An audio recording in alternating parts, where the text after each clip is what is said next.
శ్రీరామ్.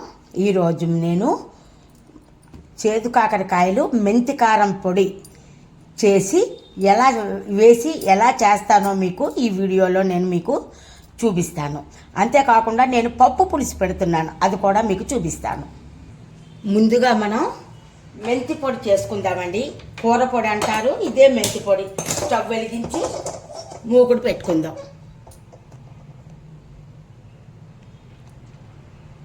ముందుగా మనం కొంచెం ఆయిల్ వేసుకుందామండి. ఎక్కువ వేస్తే మెతక వాసన వచ్చేస్తుంది అన్నమాట. ఫస్ట్ మనం మూకుడు కాలింది చూస్తున్నారా.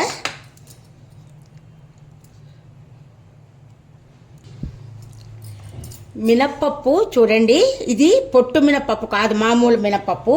ఇది పొట్టు మినప్పప్పు. ఇవి రెండు కలిపి మనం 3/4 గ్లాసు వేసుకుంటున్నాం. ముందుగా దీన్ని వేయించుకోవాలి.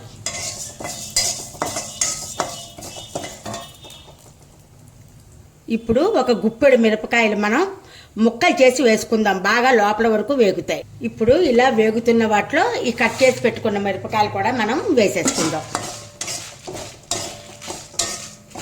ఇది ఇలా 90% వేగిపోయాక మనం ఈ శనగపప్పు వేసుకోవాలి.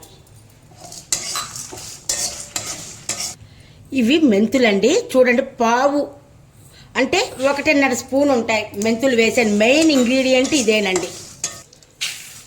ధనియాలు వేసుకోవాలి.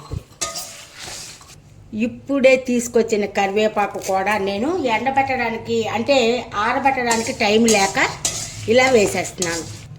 లాస్ట్లో జీలకర్ర, కొంతమంది శనగ పలుకులు కూడా వేస్తారు. ఇప్పుడు ప్రస్తుతం నా దగ్గర శనగ పలుకులు లేవండి, అందుకు స్కిప్ చేశాను. అసలు అమ్మమ్మల కాలం నుంచి శనగ పలుకులు కానీ జీడి పలుకులు కానీ ఎవ్వరూ వేసేవారు కాదండి. ఇప్పుడు కొత్తగా అందరూ వేస్తున్నారు. ఇప్పుడు ఇంగువ వేస్తున్నానండి, ముద్దింగువ. నూలుపప్పు కూడా వేస్తున్నాను. లాస్ట్లో నూలుపప్పు వేయాలన్నమాట. ఇది ఎక్కువసేపు పట్టదు కదా వేగడానికి, అందుకు. అబ్బా, ఎంత కమ్మని వాసన వస్తుందండి. ఇవన్నీ వేగుతూ ఉంటే సూపర్. ఇంకా మరి కూర అయితే మరీ గుమ్మగుమ్మలాడుతుంది. కొంతమంది ఏం చేస్తారంటేనండి, ఇందులో కొన్ని చింతపండు కూడా కొంచెం వేసేస్తారు, ఇంకా కూరల్లో అక్కడ లేకుండా. కానీ నేనైతే అలా వెయ్యనండి, కానీ కొంచెం ఉప్పు వేస్తాను. చూస్తున్నారా, కొద్దిగా ఉప్పు వేస్తున్నాను. అంతకన్నా నేను ఎక్కువ వేయను ఇవి కూడా. అలా కూడా ఇంకోసారి చేసి మీకు చూపిస్తాను. అంతేనండి. దీన్ని స్టవ్ ఆఫ్ చేసేస్తున్నాను. ఆఫ్ చేసేసి ఒక పళ్ళెల్లోకి మనం తీసేసుకుందాం. వీటిని ఈ పళ్ళెల్లోకి తీసుకుని చల్లారి పెట్టుకుందాం. ఇప్పుడు కందిపప్పు ఈ గిన్నెలో వేసానండి. అదే గిన్నెలో మనం ఏం చేయాలంటే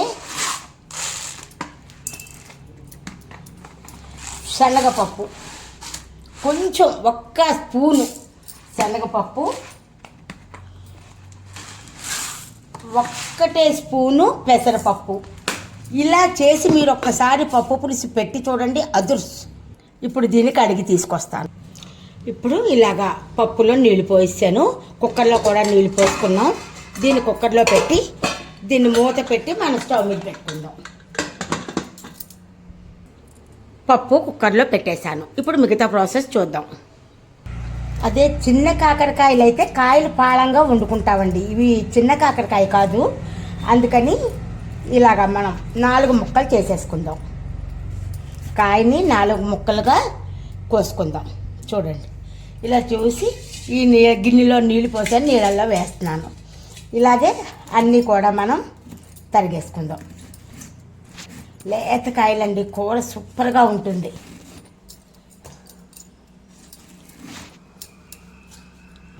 ఇది పెద్ద కాయ ఉండడాన్ని 2 ముక్కలు చేశాను. ఇలాగా 2 ముక్కలు చేసి ఇలా తరిగాను. చూడండి, ఇది కూడా పెద్దదే ఉంది కదా, ఇది కూడా 2 ముక్కలు చేసుకున్నాం.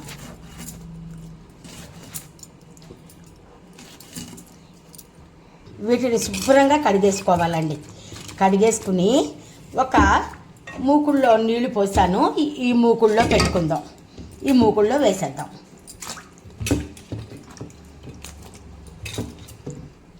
మన టేస్ట్కి తగ్గ ఉప్పు వేసేసుకుందాం దీంట్లో. అలాగనే చింతపండు కడిగి పెట్టాను. ఈ చింతపండు కూడా కొంచెం ఎక్కువే పడుతుందండి. కూర చేదుగా ఉంటుంది కదా, కొంచెం ఎక్కువ వేసుకుంటే చేదు తెలియదు. ఇప్పుడు పసుపు వేసుకుందాం.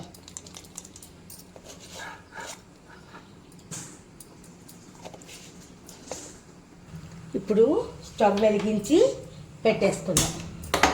ఈ కూర పెట్టేసి అన్నీ వేసాం, ఉప్పు పసుపు చింతపండు వేసాం కదా, దీని మీద మూత పెట్టి ఇది ఉడికిపోయాక మిగతా ప్రాసెస్ చూద్దాం. ఇప్పుడు కుక్కరు సిమ్లో పెట్టుకుందామండి. ఎందుకంటే ఆ సిమ్లో పెట్టుకుని మన కుక్కర్కి మంచిది, పప్పు కూడా చక్కగా ఉడుకుతుందండి. అందుకని ఇప్పుడు చల్లారిన ఈ పప్పుల మిశ్రమాన్ని అన్నీ కూడా ఇందులో వేసేసి మనం ఒకసారి మిక్సీ చేసేసుకుందాం. మరీ మెత్తగా కాకుండా చక్కగా కొద్దిగా పలుకుగా ఉన్నట్టుగా చేసుకుంటే బాగుంటుంది. ఇప్పుడు దీన్ని మిక్సీ చేసేస్తాను. ఇప్పుడు మనం దీన్ని ఇలా మిక్సీ చేసుకున్నాం కదా, దీన్ని ఒక డబ్బాలో వేసేసుకుందామండి. గాజు సీసా అయితే మంచిది. ఇప్పుడు ప్రస్తుతం నా దగ్గర పచ్చళ్ళ సీజన్ కదా, సీసాలు ఖాళీ లేవు, అంతా కూడా నేను ఈ డబ్బాలో వేసేసుకుంటున్నానండి. గుమ్మ గుమ్మ గుమ్మ వాసన వేస్తోందండి, సూపర్గా ఉందన్నమాట. ఇది కూర కూడా అంతే గుమ్మ గుమ్మలు ఆడిపోతుందండి. ఈ పొడి ఈ డబ్బాలో పోసేసాను. ఇది కొంచెం ఇందులో ఉంచాను కూరలోకి, చూసారా, ఈ డబ్బాలో పోసేసాను. ఇంకా కుక్కర్ కింద ఆపేసాను. చూస్తున్నారా ఉల్లిపాయలు ఎలా తరిగినా చూస్తున్నారా? ఒక్కొక్క రకంగా తరుక్కోవాలండి. అన్నీ ఒకే రకంగా గనక మనం తరిగితే టేస్టు అంటే అదొక రకం టేస్ట్, కానీ ఒక్కొక్క ముక్క ఒక్కొక్క రకంగా తరిగితే ఇదొక రకం టేస్ట్ అనమాట. ఉల్లిపాయలు, టమాటాలు, పచ్చిమిరపకాయలు, ములక్కాళ్ళు, కరివేపాకు రెబ్బలుగా వెయ్యాలండి. ఎప్పుడు దూచి వేస్తే దాని టేస్ట్ బాగుండదు. ఇలాగా అన్నీ కూడా ముక్కలు దీంట్లో మనం వేసుకుని ఒక చెంబుడు నీళ్లు పోసుకుని వీటిని ఉడికించుకుందాం. చూస్తున్నారా, ఇవన్నీ కూడా నేను ఉడికించేస్తాను. ఇలా మూత పెట్టేసి ఉడికించేస్తాను. చింతపండు కడిగి ఇది నానబెట్టుకుందాం. ముక్కలు ఉడికేసరికి చింతపండు నానిపోతుంది అనమాట. ఇలాగా నానబెట్టేసాను. ఇప్పుడు దీంట్లో ఉప్పు వేసుకుందాం. అలాగనే పసుపు కూడా వేసేస్తున్నాను. మళ్ళీ మూత పెట్టేసుకుందాం. ఇప్పుడు కూర ఉడికిందో లేదో చూద్దాం. చూస్తున్నారా, కూర ఉడికిపోయింది, తెలిసిపోతుంది మనకి. ఇలా ముక్క పట్టుకుని చూడగానే దీన్ని కన్నాల పళ్ళెంలోకి వార్చేసుకుందాం. కన్నాల పళ్ళెంలోకి వార్చేసి ఈ చింతపండు అంతా తీసేస్తానండి. ఇలాగా కన్నాల పళ్ళెంలోకి వార్చేస్తానండి. వార్చేసి ఈ చింతపండు అంతా మనం తీసేద్దాం. ఇలా తీసేస్తాను అంతా కూడా. స్టవ్ వెలిగించి మూకుడు పెట్టాను. ఇప్పుడు ఆయిల్ వేసుకుందాం దాంట్లో. ఇప్పుడు దీంట్లో ఆయిల్ వేస్తున్నాను. కొంచెం ఎక్కువే పడుతుందండి. నూనెలో చక్కగా ఎర్రగా వేగితే మనకి చేదు అస్సలు ఉండదన్నమాట. ఇప్పుడు దీంట్లో కొద్దిగా పోపు వేద్దాం. ఎందుకంటే కూరకి తాలింపు, మనిషికి పొగిడింపు ఉండాలంటండి. దీన్ని ఇలా చక్కగా ఒక్కసారి వేగే వరకు వేసేద్దాం. ఇప్పుడు ఈ కూరని కూడా పోపు వేగిపోయింది, దీంట్లో వేసేస్తున్నాను. ఆ మాత్రం చింతపండు ఉండిపోయినా సరే చక్కగా కూర పుల్లగా తగులుతూ భలేగా ఉంటుందండి. దీన్ని ఎర్రగా వేసేసుకుందాం. దీంట్లో ఈ గింజలు ఉంటాయి కదండి, కాకరకాయ గింజలు భలే టేస్ట్గా ఉంటాయండి. షుగర్కి ఈ కాకరకాయ కూర చాలా మంచిది, మెంతికారం ఇంకా మంచిదండి. ఇప్పుడు ముక్కలు చూద్దాం. చూస్తున్నారా, ముక్కలు ఇంచుమించుగా సగానికి వరకు ఉడికిపోయాయి. ఇప్పుడు మనం చింతపండు పుల్ల దీంట్లో వేసేసుకుందాం.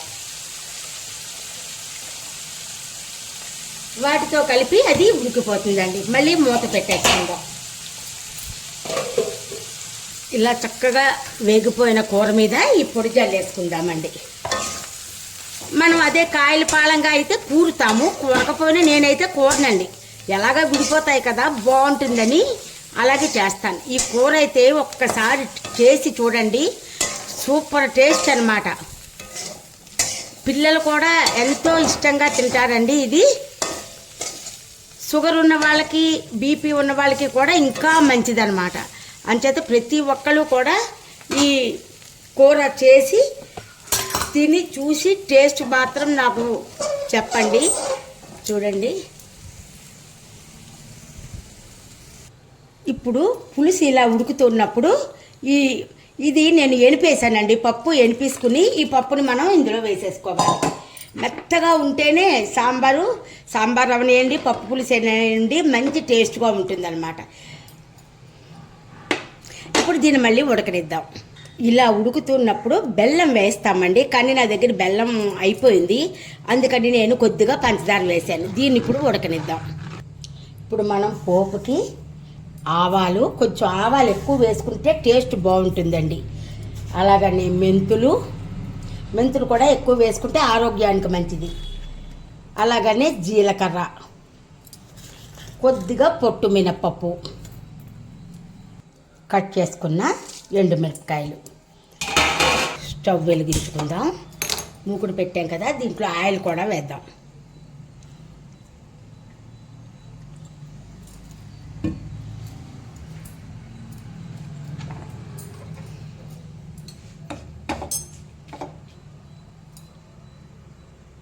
పోపు ఇలా వేగుతున్నప్పుడే వెల్లుల్లిపాయలు చితగొట్టానండి, అవి కూడా వేసేసి ఒక్కసారి వేసుకుందాం. ఇప్పుడు పోపు వేగిన కమ్మని వాసన వస్తుందండి. అందులో కొద్దిగా కరివేపాకు కూడా వేసుకుందాం. కొద్దిగా ఇంగు వేస్తున్నాను. పులుసు మరిగిపోతుంది, చూశారు కదా. ఇప్పుడు దీన్ని మనం పెట్టుకున్న పోపుని దీంట్లో వేసేసుకుందాం. అంతేనండి, ఎంతో టేస్టీ అయిన పప్పు పులుసు రెడీ అయిపోయింది. సారీ అండి, చెప్పడం మర్చిపోయాను. మెంతులు, ఆవాలు, ఇంగువ, ఎండుమిరపకాయలు వేసిన పొడి కూడా దీంట్లో వేసుకుంటే కమ్మని వాసన వస్తుందండి. ఆవగుండా మెంతుగుండా వేసాను, కానీ మెయిన్ ఇంగ్రీడియంట్ ఏంటిది, కొత్తిమీర వేయలేదండి. ఈ వేడి పులుసు మీద వేసేసి మూత పెట్టేసామనుకోండి, సూపర్ అన్నమాట. ఇత్తడి గిన్నెలో ఎప్పుడూ కూడా మనం చింతపండుతో చేసినవి పులుపులు అవి ఏవి ఉంచకూడదండి. వెంటనే వేరే గిన్నెలోకి మార్చేసుకోవాలి. చూసారా, వెంటనే నేను వేరే గిన్నెలోకి మార్చేశాను. మీరు కూడా ఎవరైనా ఇత్తడి గిన్నెలో చేస్తే ఎంత టేస్ట్గా ఉంటుందో అంత ఇబ్బంది కూడా ఉంటుందండి, కిలం ఎక్కిపోతుంది అనమాట. ఎంత వాళ్ళు చెప్పినవి వాళ్ళు కోటింగ్ వేసేమన్నా అది కరెక్ట్ కాదనమాట. ఈ వీడియో మీకు నచ్చినట్టయితే లైక్ చేయండి, బెల్ ఐకాన్ క్లిక్ చేయండి. మా కొత్త నోటిఫికేషన్స్ మీకు వస్తాయి.